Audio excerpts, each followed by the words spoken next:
All right, welcome everybody. This is a live episode of Bid Nerds. Big question tonight. Do you spend big money on big cars or do you spend a little money on collectible cars? We're going to talk about that with a real expert.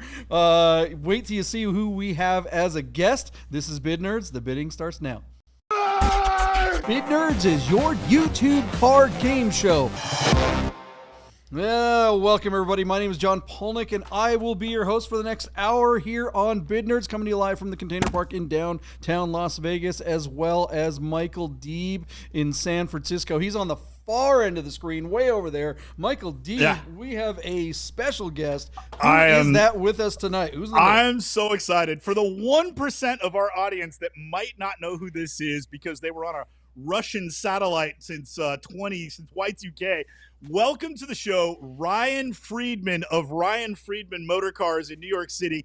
Without a doubt, the single greatest inventory. If you are spending way too much time on the commode with your phone, do yourself a favor and go over and check out his inventory. Ryan, thank you for joining. I know it's like 3 a.m. in Long Island. How are you doing, my friend? It's so nice to have you on the show. What's up, buddy? We're up. I just got back from California, so it's all good. I'm on Cali time, so we're on the same page. Did you have a good car week?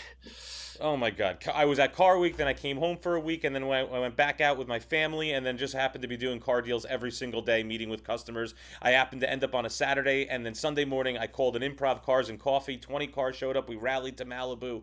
What a car scene out there. I am blown away by it, to be honest. Nice. That is awesome. Thank you so much for taking time out of your busy schedule and joining us on the show. JP, I am so excited. It's a holiday weekend, and I am buzzing. This is going to be a good one.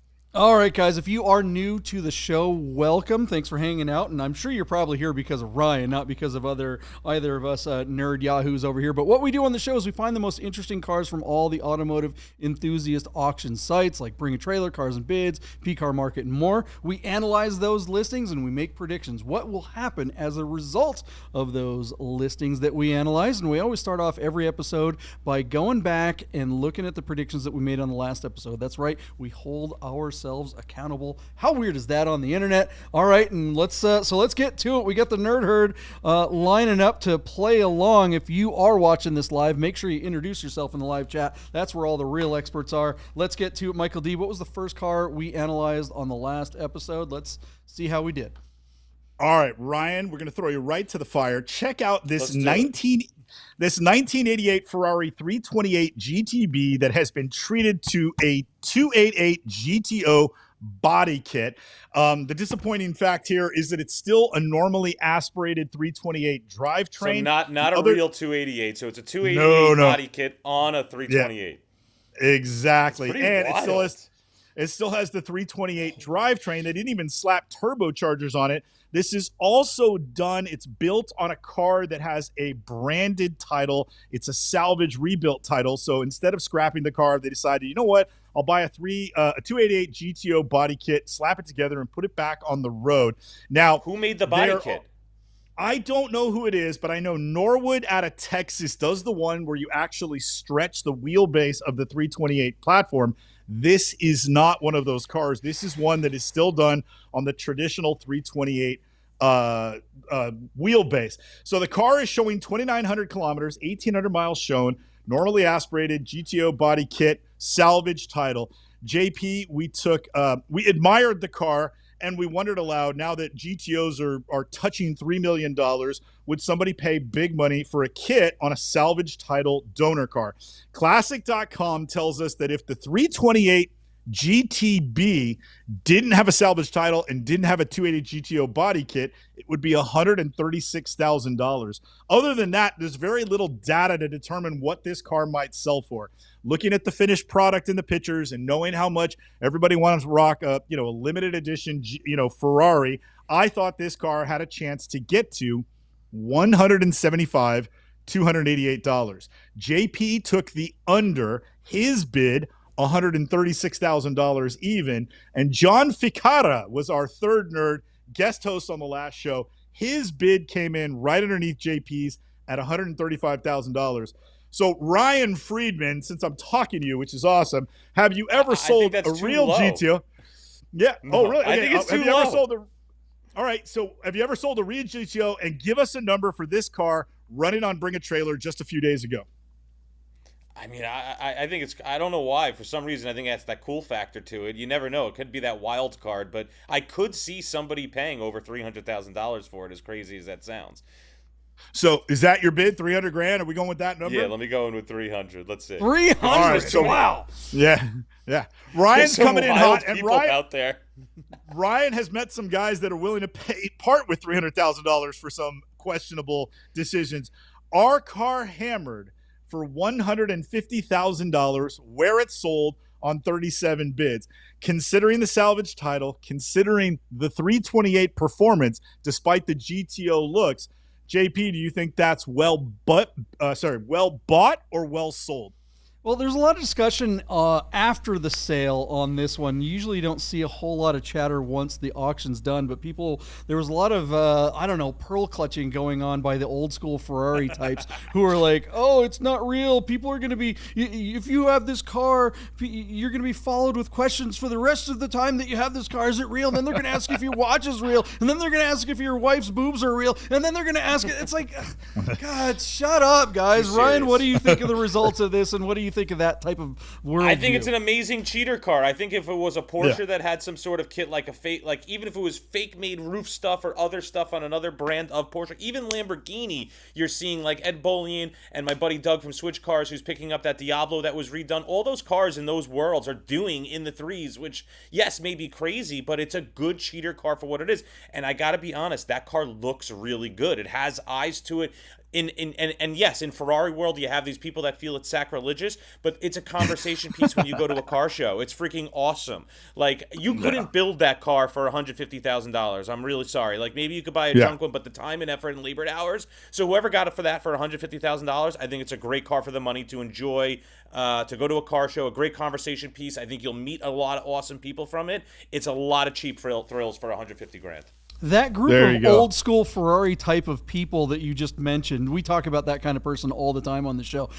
How much of the market do they represent in the Ferrari world? I mean, it's shrinking and shrinking and shrinking, and you're on the front line. Those guys have to be going by the wayside, are they not? Am I wrong about that? Yeah, look, I go to Cavallino, which is in Palm Beach, and what you notice going to a Porsche event versus a Ferrari event, you definitely smell different colognes in the air without a doubt, and you see the tans being a lot of different, and the gold necklaces, and that's also, you know, even the newer generations appreciate and respect that, because like that's just part of the whole shtick when you go to like a Ferrari show. Now, I think the ultimate, I think they're going to have a comeback, these guys, because as we know, all the new Ferraris are tougher on the markets right now, and you have the premature, like the ones that are, let's say, the SF90, that car's right now having a tough time. The 296 a tough time, but you have some of the newer, older Ferraris like a 430 or a 458 that are really shining tremendously right now, and these older Testarossas, as we've seen in recent auctions, have been going through the roof, and 512Ms and all this stuff. So, I think what's going to happen with them is they're going to still appreciate and respect the cars, but they're going to stand on the sidelines financially, because they're not that they can't afford the cars, they just can't fathom spending what these cars have gone to. And you have these new buyers of these older cars. I think the cologne will always be there. You'll always smell it, but it's just not going to be them potentially sitting in the driver's seat.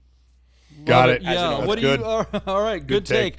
What do you guys think of the results of that fake 288? Was that well bought, or was that a great opportunity? It kind of goes off. I didn't buy it. Now that I know, right? I mean, that's the big question today, right? Should you be spending money on really expensive cars, like at Monterey Car Week? The top 3 most expensive cars were Ferraris. Or should you be looking for the diamonds in the rough? Are these the types of opportunities that you should be keeping an eye out for? It's not only that. There's other brands. Like, let's say if it's Gunther or Singer or whatever they are, yes, they have more prominent names and stuff, but there's so many companies that are not known completely at all like those brands that are making and remaking cars that are getting respect that they never would have before. So, and Ferrari, there's nobody doing it for that right now. And there's always been a stereotype with the Ferraris and the engine service and the cost to maintain and this and that. But kudos to the guy who's going to buy that and rock that around, because I really hope that there's more people that invest in taking some of these older cars that have salvage titles or higher mileage and are not getting love and appreciation. And whether it's not just doing a restoration, put something cool or their own soul into it.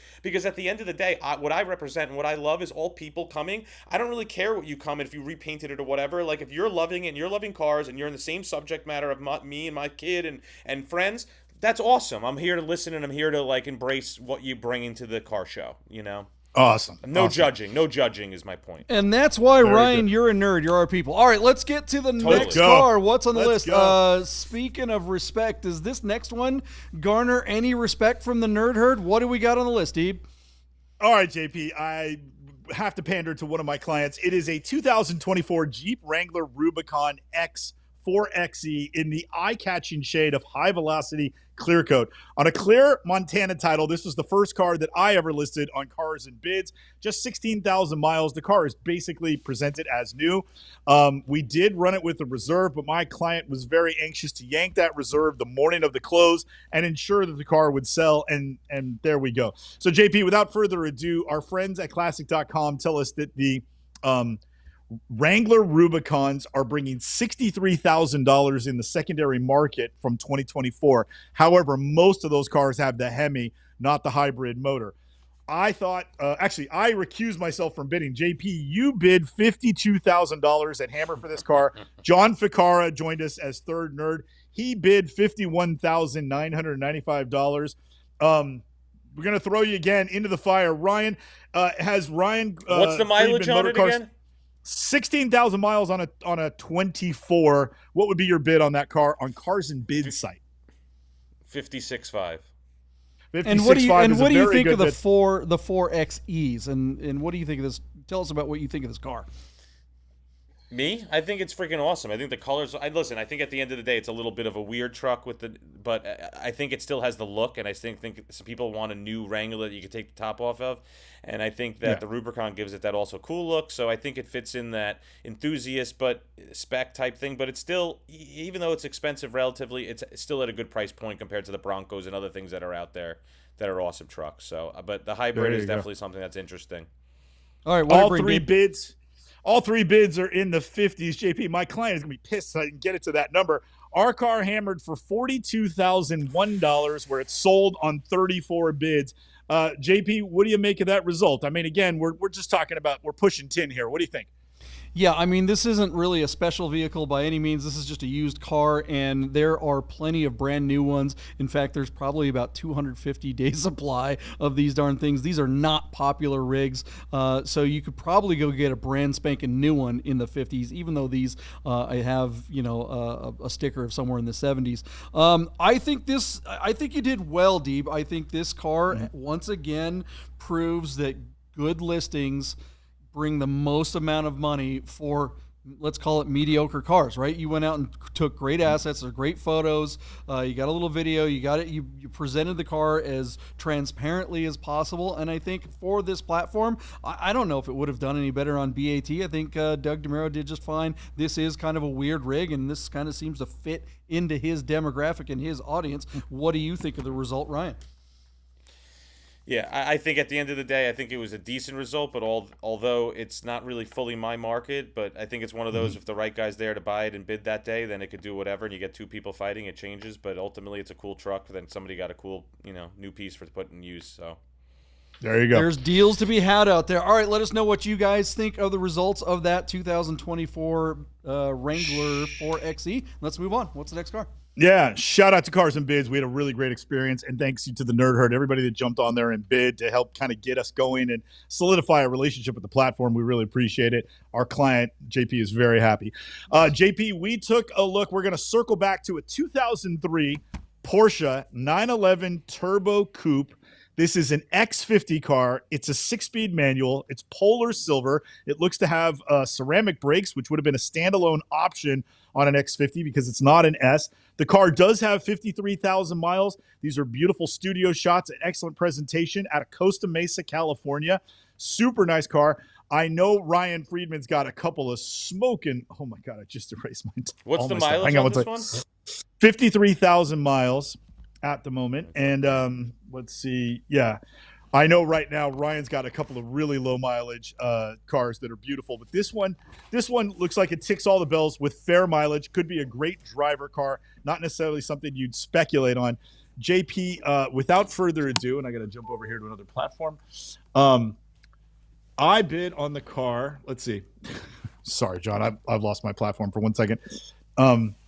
John, you talk for a second. Give me 1 minute to. Well, you know, I mean, salvage. with 996s, I got to, anytime we talk about a 996, I got to bring up this, this meme here. Can you guys see this? Let's see if I can break it down.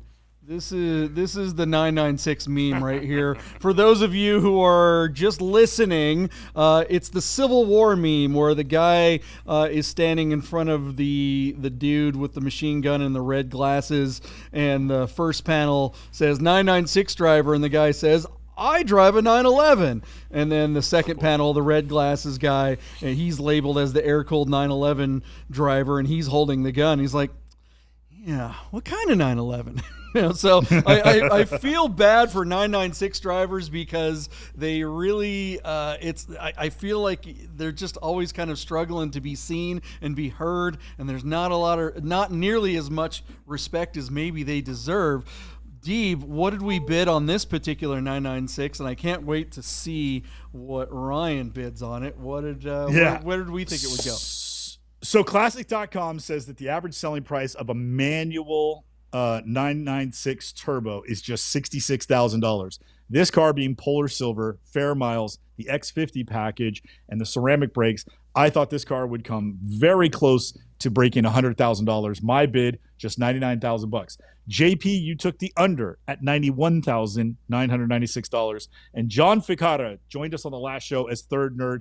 His bid significantly below JP's at just $82,500.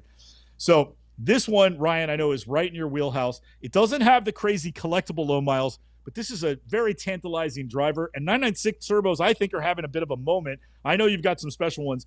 Slap a number on what you think this car would have hammered for with this presentation on Bring a Trailer. 75 grand. Oh my God! Wow! And what do you think of 996 turbos, particularly with an X50? I think they're awesome cars. I think they're completely undervalued in general, but the mileage is what hurts it on this. Not what hurts it. I think it's awesome. I think for somebody that's buying this car, they're getting a great value car. Like, this is somebody that gets to experience a really great, awesome car for a good price point. The ceramic brakes, so it really gives it that almost, you're basically driving a Turbo S. So it's basically, wait, are those ceramics, or is it just, I think they're just painted yellow maybe. Let's see, tell. JP, can you... Oh, those look like the ceramics. I think they are. Yeah, they're ceramics. Yeah, okay. It's legit. Because you get a lot of these people that just paint them yellow. But regardless, I think that's that's basically a Turbo S. But I was buying a very similar car to this with 35,000 miles with no ceramic brakes for around, 70. But I figured that would be a 79.9 ask. And this being with 50,000 miles, I don't know. To me, it hits me at a $75,000 car. I can't really see it interesting. More than that. But it looks really clean, though. I'll be honest. It's a great preserved car. JP, Ryan is such a car business guy. I think he's booking the car, and then he'd ask $100 for it. JP, our car hammered for $99,518, meaning I missed a Yahtzee by $518 where it sold on 50 bids. Ryan, does this result make you want to go reprice your 996s right now? No, I think it's an anomaly, honestly. Yeah. I mean, Polar Silver is awesome, but no, I would never reprice them. And I think that's a very strong number, but it's also a testament to the fact that 996s and in general, these cars older Porsches are climbing, and they're just never stopping with them. And they're just great price points and a lot of car for the money. I think this is one that somebody looked past the mileage and saw the condition, the color, and the spec. Yeah, that's really what it came down to. Do you have any X50 996 turbos with a manual for $75,000 for sale at your dealership? No. No. Dang, because I think I'd be buying it. I think this proves that 996 turbos have arrived, guys. I think they're having a moment. I think that this car is finally going to help out all those poor 996 guys who just can't get a break. For example, I have a 5,000 mile. Hold on. I got a question. Will this raise the value of all the other 996s? Go ahead, Ryan. Absolutely, yes. I also have a 996 turbo with 5,000 miles. That's all that you could talk about. It's just a silver black 01 with 5,000 miles around that 100 grand price point. But it's hard to get that money. But what this tells me is that what I lean on tremendously is spec and options and, ceramic brakes. If you think about it, if you had to buy a new set of ceramic brakes and alone it could be 20 grand and whatnot for these cars. So, just there, that's a great and the mileage and stuff, it's low enough to enjoy, and it's, as some people would say, it's just broken in. And Polar Silver is just one of those like iconic silver colors. But in general, yeah, it's yes, gorgeous. it's going to be pushing them. It will push Turbo S's. It just, and 996 GT2s I think are ones that are secretly climbing as well. Yeah, gorgeous car. Great result, JP. All right, one last car, John, and then we'll take a commercial break. We are going to circle back to a no reserve listing on Bring a Trailer. This was a 1996 Alfa Romeo 155. This is a normally aspirated 2.5 liter V6 with a 5-speed manual. Our car was listed out of Redmond, Washington, on a clean Washington title. The car shows 119,000 kilometers. That's 74,000 miles. It's just a 2.5 liter Busso V6 driving the front wheels. My disappointment, Ryan, I've always loved Alfas, and I was very excited to see this car come to market. But a couple of photos of the interior, this car is really boring on the inside, and it's front wheel drive. I don't know, it just didn't wow me. So despite running no reserve, I was not all in on this car, which is shocking because I am such an Alfa truthist. But this car left me wanting more. Alfa is such a romantic brand, and that interior is so rental car. It didn't do it for me. That being said, Classic.com says that 155s are typically $15,000 in the secondary market. I thought this car would do just a tiny bit better because we rarely see them titled on our shores. My bid, 16 grand. JP was not in on this car at all. His bid, just $9,155. And John Ficara, who joined us as third nerd on the last show, he split the difference between JP and I, his bid coming in at $12,000. So, Ryan, I know you sell a ton of Ferraris and Porsches. Right. Any love for Alfas? And what do you slap a number on this little sort of just off of touch and feel? I agree with the last nerd. 12 grand. Okay, 12 grand is really good. Our car hammered. I didn't even put the result. JP, this car hammered for $10,750. They ran it no reserve. John, I'm going to say, despite running no reserve, I think that's all the money for this car. It just doesn't impress. What do you unpack from that result? Can you learn anything about this car? I mean, there's no market. Nobody's buying Alfas anymore. I mean, we talk about poor Alfas all the time. I mean, there are Alfas to love, but this isn't one of them. And this particular car is one that just nobody knows what it is. It fits. It should fit in the young timer category, right? Millennials and Zoomers should like this thing if it were in a video game or if it were around back when they were a kid in high school or college or something like that. But these cars weren't in America, so there's just not going to be any. This car's never going to be wanted. It's dead in the water. What do you think of the result, Ryan? What do you think of that? Again, I agree with you. Yeah, it's not something, but whatever. What I think is cool is that people are still bidding on things like this. It's not like it's doing no bids but I think that for a 4-door, it's something that's cool and unique for the price point. But again, not really my thing. And again, I just think it's cool that people are able to buy these things and drive them around. When I see them, I appreciate them. I give them a thumbs up. But other than that, no. Great starter enthusiast car or something like that. All right, what do you guys think of the results of the 155? Let us know in the comments, and we will be right back. Don't go anywhere. Hey guys, you're probably looking at your watch and wondering if Bid Nerds will ever end. So you better talk to our friends at Our Smiths to make sure your Rolex, Tag Heuer, AP, or any fine timepiece is in tip-top shape. Our Smiths, fine Swiss repair.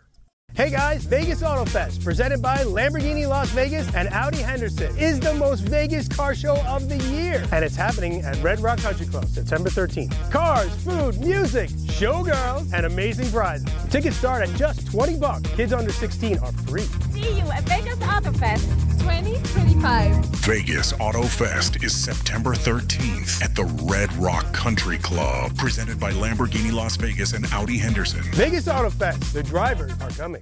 All right, are you guys coming? Have you got your tickets to Vegas Auto Fest just yet? You should get over there to vegasautofest.com and get them if you haven't. We've got all kinds of great stuff going on for this year's show. All right, we have Ryan Friedman here, guest nerd herd, third nerd. We're having a lot of fun. We're making bids and we're analyzing listings just like we always do. Michael Deeb, I know you're going to be here for AutoFest out here in Las Vegas, but you had a great car show today. Your Cars and Cafe last Sunday of the month did really well, yeah? Yeah, JP, it was epic. I think all the douche canoes were up at Burning Man, so all the cool guys came out to Cars and Coffee. We had the best turnout ever.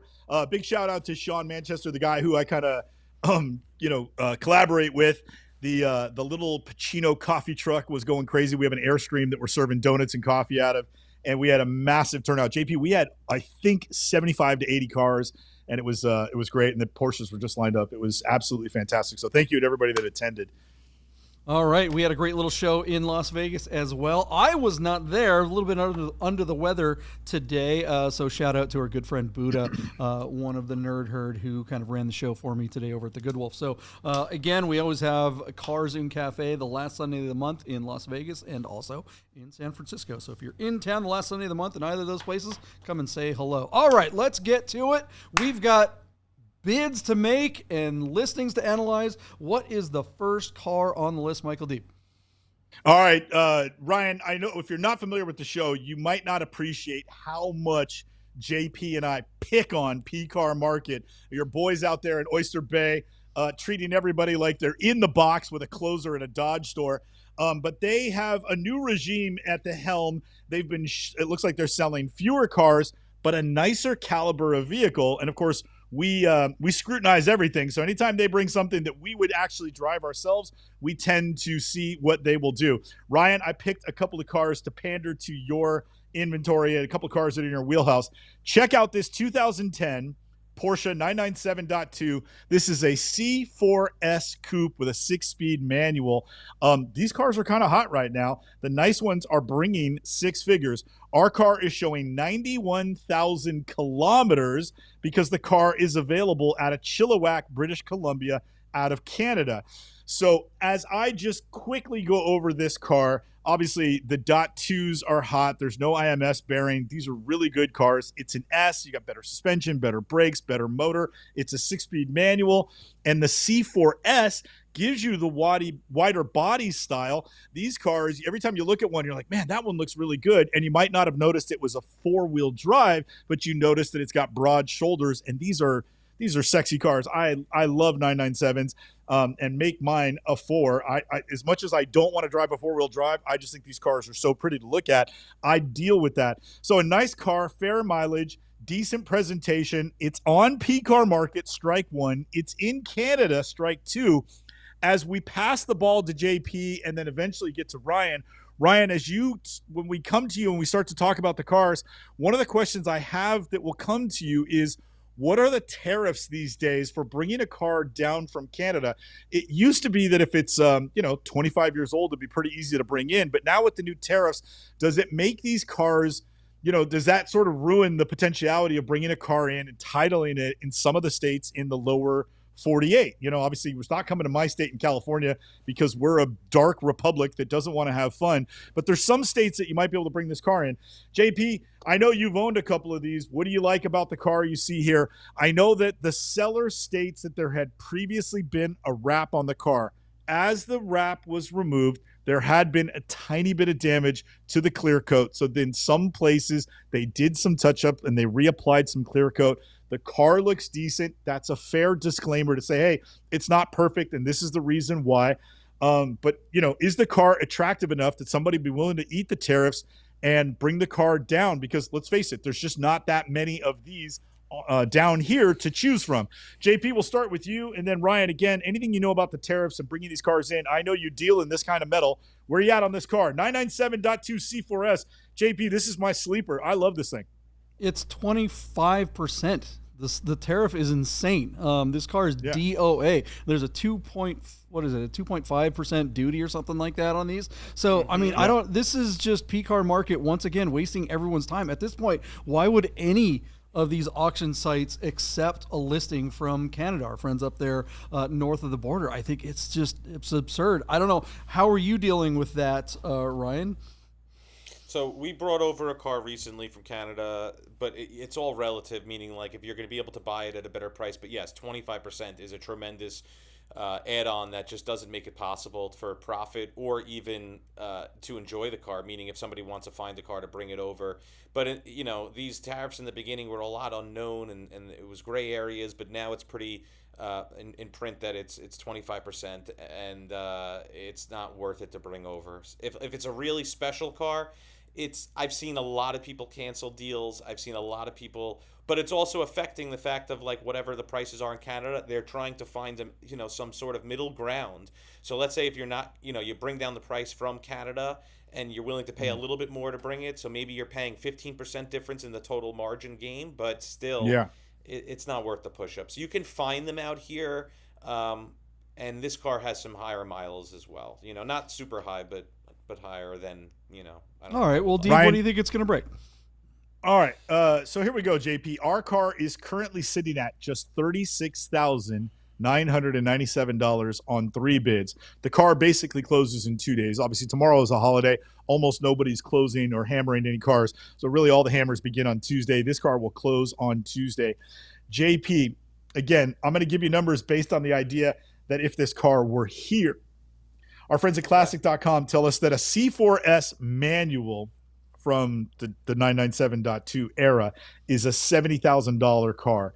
I think this car, initially I didn't think that the tariff would be a deal breaker. So initially I thought this car with the miles and the paint story had a chance to hammer at $65,000. But understanding what you guys are saying is the truth, that the 25% is a deal killer. You cannot overcome that, and chances are a seller doesn't want to give it away. So I think the exercise here is really just marketing the car to see if they can find a domestic Canadian buyer and advertise the car on an American site, which is entirely possible, even if we know, wink, wink, it's a bit of a long shot. JP, as the car is at $36,997, I'm going to cancel my bid at 65 and change it to 45. So I'm going to say this car will hammer at $45,997, where I believe it'll fail to sell and wind up in the chum bucket, what they call marketplace now, with probably an asking price in the high 50s, and hope that they can make a deal or continue as they list it in the classified for another 3 weeks to find a Canadian buyer. But again, I do not believe this car will sell at hammer. So my bid to you, JP, $45,997, too far away to make a deal. Where are you at on the number on this car, JP? It's at 36. Well, .2s are great cars, but they are still plagued with bore scoring. And what is this a picture of? That, to me, looks like freaking bore scoring. It's light bore scoring, but it's already starting, and it's in the listing. Are they trying to show these photos to say that it's not having bore scoring? Is this trying to be proof that it's fine? I mean, they're like, oh, it's just some, I mean, P-Car Market. Look, have you guys seen that video going around? I should have had it pulled up. I just thought of it. That Polish CEO that stole a hat at the U.S. Was it the U.S. Open or something like that? I just saw that tonight also. Yeah. Right? The player is signing autographs.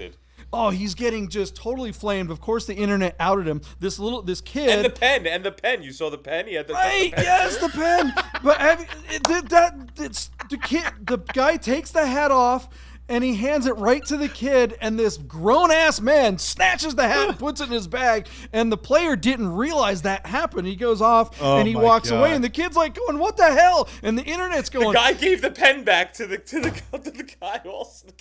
Jesus. So insane, right?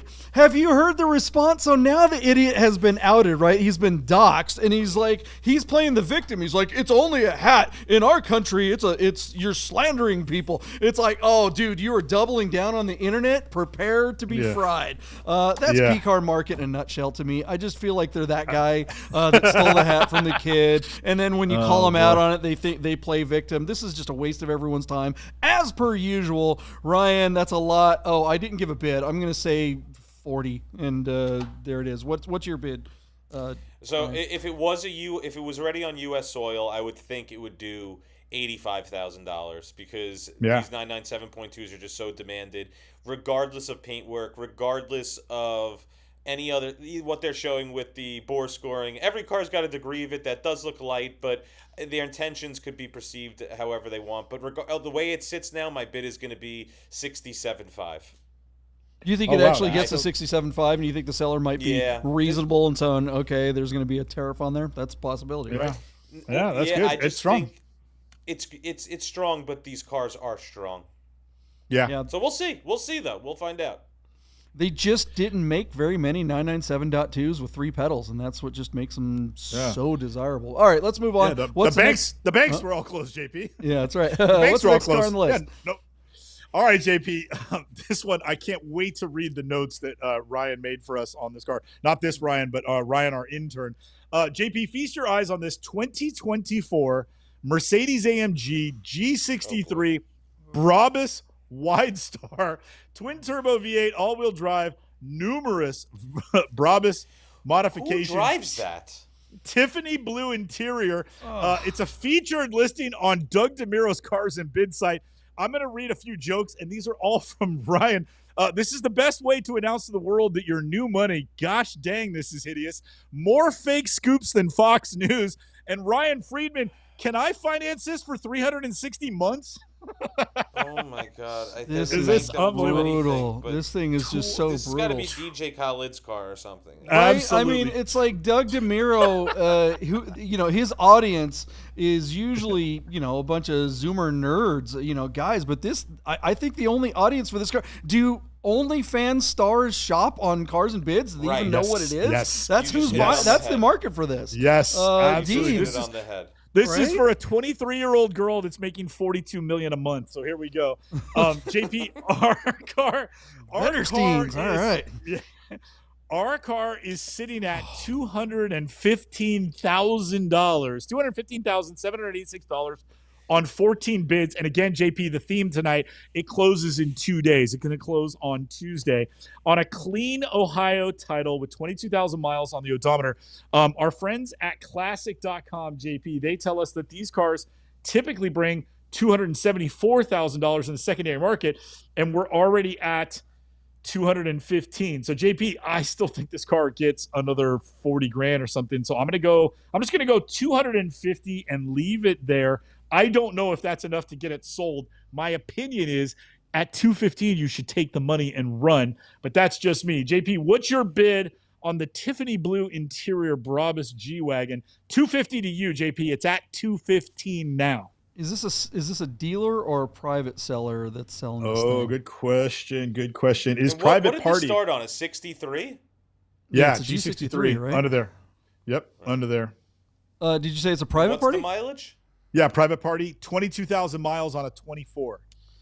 Because I got to think that, if it's a dealer, they're going to have their own marketing out there. I wonder if a private, I know, that's what I'm saying. Oh, yeah, if sorry. it were a dealer, they would have their thing going on. But a private person relying just on Doug DeMiro to get this out to the right audience, I think that's a struggle. Look, there's no shortage of douchebags out there. I mean, I live on Las Vegas Boulevard. We see Parasangues and Urises all the time. I mean, I think that's the other place that this thing goes is like, one of these car rental places that people, they won't, this is the kind of car that you would see at one of those rentals where the renter rents it for like literally 2 weeks, and then they run out of money.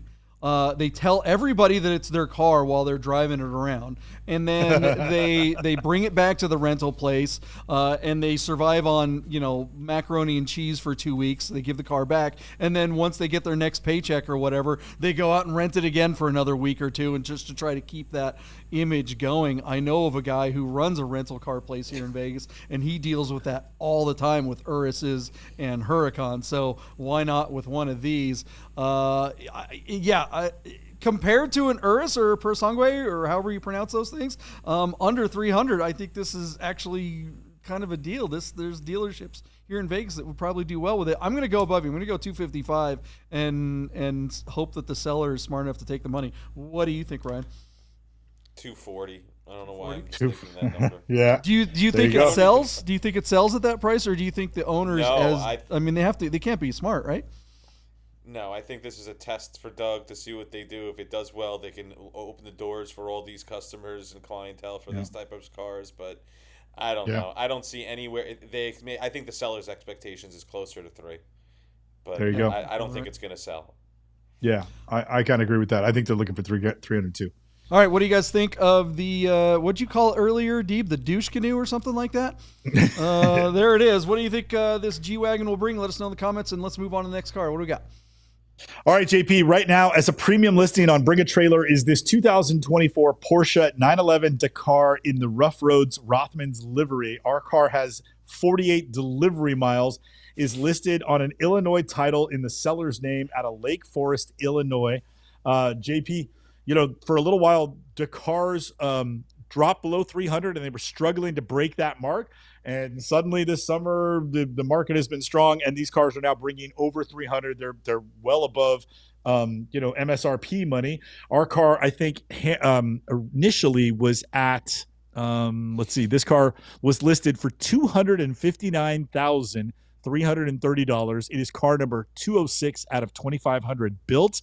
I think the big thing here, Ryan, aside from the livery, is whether or not the car's got carbon buckets, which this one does, and whether or not, as a Dakar, it's got that big off-road package with the roof rack and the lights and all the accessories. It's like you get them with or you get them without, and then pick your livery, and then you either do the seats or you don't do the seats. This one seems to have everything, and its delivery mileage. I think this one's, it's basically a decent presentation, and this car is destined to ring a bell for a pretty high retail number because Dakars somehow are hot again. JP, I send it to you. Are people still all in on these numbered Porsches, or do you think these are fools who will soon be parted with their money? What do you think, John? Yeah, I have an opinion of the buyers of these, but I don't know. I got to defer to Ryan on the what's going on with these? Is this something that you have in your inventory? Believe it or not, I've never even sold one of them. I think they're pretty cool, really, but they're just it's not for my market. Yeah. And why is that? Well, can you explain that? Can you go into that? Why wouldn't you want one of these? So there's two buyers for this car. There's the buyer for this car that wants to have it in their collection and never use it, which is like this person, the delivery miles. That person, though, the people that I usually are dealing with more rare and collectible. This is more, to me, a gimmick car, which is cool, but at the end of the day, it's a gimmick car. And then you got your buyers that want to use it and enjoy it and rip through the woods and the mud and whatever.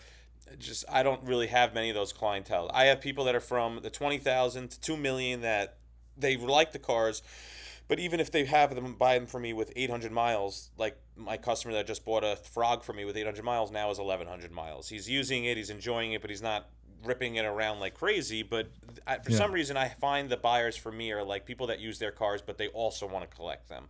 And I find that as a funny. It's the same thing with the roofs now. They came out with the Rodeo versus, let's say, the SCR that's out in production. They're not taking a lot of, builds on the Rodeo from what I'm seeing. The SCR is what's more of the demand right now, and I think it's a really cool car, but I think it's more of a gimmick car. I don't think the Sport Classic is a gimmick car. I think the Sport Classic for numbered rarer Porsches is even rarer and more special than an ST, in my opinion. They made a lot more STs, but I think this is a cool car. I think at the price point of around $350 in that range, $300 to $350, I think it is something that will have a future, but right now I think it's just a little weird. It's a weird buyer. It's a weird car, but they are still selling, as you're seeing. Yeah. Yeah, I mean, it seems like the person that does want to use this, I mean, I think there's like a dozen people that actually want to buy one of these and go use it as intended. And those people are probably being paid to do it. There are people that are actually rally car drivers. Do you see them at car shows? I don't really see them at car shows. Yeah. I took one to a car show once because one of my friends and clients actually owned one for a nanosecond. We took it to one of the concours here, and it was really great driving down the strip because it got more attention than almost any car I've ever driven down the strip, and I've driven a lot of really cool cars down the strip. But it didn't drive much different than any other 911. I feel like if you want to go and do this, you want to go be the off-road 911 guy, you go buy a 992, and you could build an off-road 992 for way less. Safari for $150. Or go that route. Yeah, let's say you wanted to stay in the modern side. I mean, you could go off in the weeds really deep saying, other options. But if you said, I want a modern car and take it off-road, I think you're still better off getting like a 991 or a 992 base and then doing a bunch of stuff to it. You spend $50, $60, even $100,000 on top of that. You'd have a vehicle that you're out there beating the hell out of, and you're not really depreciating. This thing, nobody's taking that in the dirt. They're just not doing it. All right, what do we think it's going to bring? All right, JP, our car is sitting at $288,000 and it closes in 3 days. Again, the sticker on this car was $259,000. John, our friends at classic.com tell us that Dakars in the secondary market are still bringing $323,000 because of the delivery miles, the livery, the seats, and this rack system on the roof. I think this car is going to do better than that number. My bid is going to be $332,000 at Hammer, where I believe it'll sell. So $332 to you, JP. That's about 50 grand above where it's at right now. It's at $288. What's your bid? Yeah, I'm gonna go. What does the classic car classic.com say? 323. I say it gets up there. I'm gonna go 280, 911 and hand it off to Ryan. 380. You want 380, I'm 911? sorry, 380. Yeah, Okay. Yeah. Wait a minute. Wait. Hold on. What was your bid? Sorry, guys. I'm having a brain fart here and I'm ruining the show. That's okay. The car's at 288,000. Classic Okay. says 323. I bid 10 grand over that. Where are you at? I'll go 10 grand over you and hand it off to Ryan. Okay. All right. So 342. Yeah, I was gonna say 355 is what I was gonna say. Great bid. And you might get a Yahtzee on that one. This car, if anyone's going to get 350 today, it'll be that car right there because of all the reasons. Yeah, I mean, and that kind of goes back to the original question of the show tonight, right? Should you be, if you're looking at investing in a classic or collectible sports car, does it make sense to go big? Does it make sense to go for stuff like this, the 300,000 plus cars? Or does it make sense to really kind of look for more diamonds in the rough like that 996 Turbo that we talked about before the break? Ryan, what's your take on that? I think right now the market for, regardless big or small, I think it's more so in the cars that are the later ones that are not hybrids, that I think that's going to be the future. Like I think, for example, the 2018, 2019 GT2 RSs are having a good run right now. I think that people fear in the future what those are going to be as a hybrid.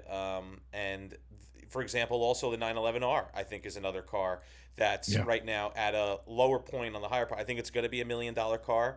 I think what happened is a lot of guys that own the 911R for around $200,000-$300,000 from new got offered an allocation for an ST, didn't want to spend that big money, got offered on trade $400,000 or $500,000 for their 911R, said screw it, take it, and then there was a rush of those cars on the market, and they're going to dissipate and disappear. And I think that the numbers of being able to get them, because there was a short-term supply of them, is going to be affected when there's there's over demand and no supply.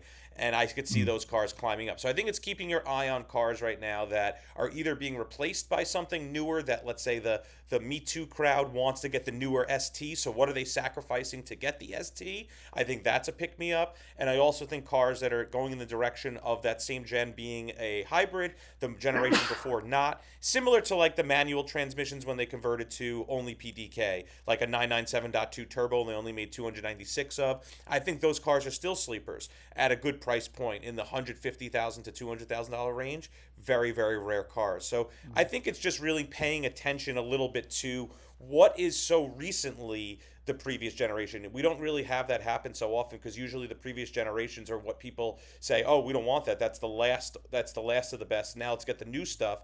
But I think people are realizing the direction of the world and the car manufacturers and everything's going is the new stuff is not exactly what we all want. So it's really just, I would pay attention to what people are, even if it's in, let's say they're sacrificing a 996 turbo to get into a 997 because the 997s are hot. Just follow what people are dropping off of, because I think those minority cars are going to be the majority demands in the future and the value stuff. So I think it goes across the board with the values of low or high, but I think it's just pay attention to what people think they want to get rid of to get that new hot toy. All that stuff, I think if you watch, you'll do well.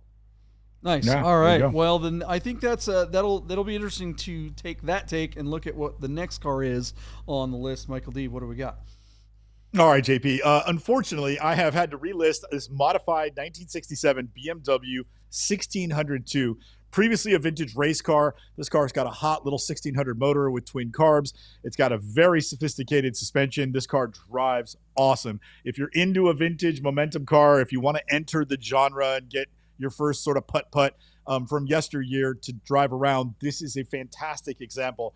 We sold this car for about $22,000 on Bring a Trailer about a month ago, but the buyer never performed and didn't pay for the car. So now it comes as an alumni listing running no reserve. I'm going for a second bite of the apple to try and find that buyer to take this little baby home. It's a really nice car. Fiberglass hood in the front, fiberglass hood in the back. It's got little Panasports. It's got some Recaros. It's got a roll bar. It's got a fuel cell. And the thing just rips. It really does drive nicely. Beautiful assets. I thank my photographer, Kevin, for taking these great shots. We are running the car again on BAT. JP, it's always tough when you rerun a car. But this car had a good run and it's got great engagement. And we're up to a pretty decent number. We got 3 days to go until it closes. What do you think of our chances of relisting? And we had flirted with the idea of going to a different platform, but I abandoned that thought process because my partner said, your best bet and the biggest audience is still on Bring a Trailer. Everybody was just looking at that car a couple of weeks ago. You'd be foolish to go anywhere else. So, JP, I have listened to your advice. You're the guy I go to when I want advice. It's back on BAT, and it's been a warm welcome. You think we'll get back to that number? I mean, it's not a lot of money, but do you think we'll find a buyer at 20 grand or more? I mean, it's a great car, and you took fantastic assets. I love watching the video. I watched it again before we did the show today, and it just reminds me how fun these old little cars are. I've never been a big fan of these actually, but looking at these assets and looking at the video makes me change my mind and say, for 20 something, you could do a lot worse, right? I think you're going to do just fine despite the buyer flaking. Did we ever find out why the buyer flaked? Like, did you get any kind of feedback or what happened?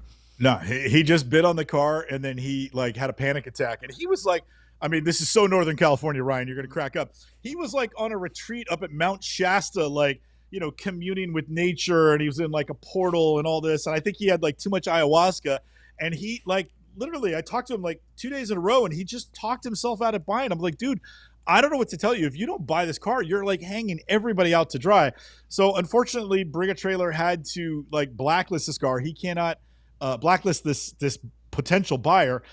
He's no longer to comment or participate in Bring a Trailer, which just seems kind of ridiculous. And he stranded my seller out on the car. But we've come back to market and we're hoping we get it done this time. And JP, I've driven the car. It is as fun to drive as my little Alfa Duetto, even more so because it's a bit more hardcore. It's a great driving car. Have you given any more thought to my idea that I had on, I don't know if it was last show or the show before, sellers that flake, I keep saying sellers, but buyers that flake out, I don't think they should just be banned from the site. I don't think that's a big enough punishment. I like the idea of somewhere in the user agreement, if you sign up for to be a buyer on one of these platforms, that there should be something in there in the small print that says, if you flake, not only is the platform going to automatically take the buyer fee, which they already do no matter what, right? There should also be an additional fee that gets taken from their credit card that goes to the seller as a penalty. So not only do you get blacklisted from the site, but you have to pay the 5%. And then I think there should be a 5% reserve that goes to the seller that was wronged. And I think that would be, I think that would actually help the car. What do you think, Ryan? Fax. We need a people fax. We need a people fax. Yes. Social credit score? We need a people fax, a bid fax. We need something that shows who you are. We don't need a picture of you. We don't need a picture of your house, your garage. We need a people fax to go with the bidder registration, right? Yeah. I like that. It's like when you go to the convenience. Report. It's a credit report for bidding. What are we doing here? This is simple. This would be like Jerry Seinfeld and George Costanza would have figured this out. It would have been in people fax right away. That's it. Done. Just put a picture of their of their license next to a check that went bad on the register. Put a picture next to like Kramer over the fireplace, you know?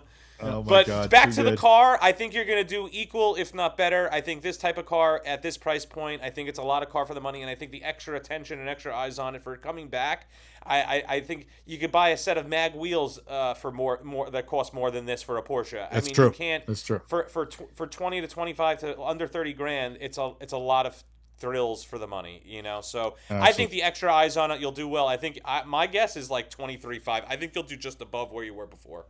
I think that's a good Beautiful. take. I'm going to throw a number. I'm going to park it right above you, Ryan. I'm going to, since you went first, we always give the guest nerd last bid because that's the best Yeah. position. So I'm going to park right over you at 24.5. How's that? And see. Yeah, I there hope we you're go. right. It'll be beneficial Yeah. for everybody. That is I hope true. you're both right. Round taillights. It's a great little car, and like I said, it does drive. Because it vintage raced for so long, it's got a great suspension and gearbox, and the motor is a gem. So there you go. Ryan Friedman, thank you so much for joining the Bid Nerds on the show. Please tell our audience what are the best places to go and see all the cool cars that you're dealing with, like your website, your Instagram. Give us a lowdown. At Ryan Friedman Motor Cars, we post most of our new arrivals and stuff on our Instagram. Definitely check out our site, rfmc.com. If you're looking for crazy Porsches and unique rare stuff, paint a sample, low mileage, we have it all. If we don't, and you have something that you want to share and show us and think we should buy it, we're always interested to try something new. We're car people at the end of the day. So mostly, if you want to follow new stuff, check out our Instagram, Ryan Friedman Motor Cars. We have tons of cool stuff, and I'm always on the Instagram myself, so please feel free to ask any questions. Yes, we have a lot of cars and stuff, but I'm always there to answer 24/7. If I am up, you'll get a response from me. So that's something I encourage you guys to do. Please interact with us. Ryan, you Awesome. were such a great sport, man. Thank you for jumping on the show with us. It was really nice to have you. Of course, Thank thanks for having me. And we've got merch as well. If you want a hat or a t-shirt, all those things, we've got them. And of course, Bid Nerds is here to help you sell your car. A happy ending for every auction is our motto. So bidnerds.biz. If you want someone to help you out with that, let us know. All right, Ryan, thank you so much. We will see all of you in the Nerd Herd and the rest of the audience on Wednesday. Bye, everybody.